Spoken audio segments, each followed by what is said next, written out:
Hello guys, so nagluluto ako ngayon. Ganito ako magprito ng bangos. Ayan, yan. So, siyempre meron pa tayong isa na ilalagay. Dito naman tayo. Ayan. Pag magluto ka ng bangos guys, huwag mo unahin yung sa kung saan mo hiniwa. Unahin mo yung likod niya. Ayan. Unahin mo.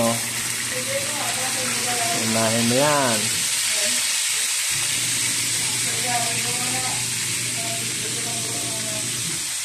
So yan. Ayos na yan guys. Pag hindi yan sigurado didikit oh. Kita nyo? Nagagalaw siya. Basta unahin nyo lagi yung likod pag nagluto kayo ng bangos.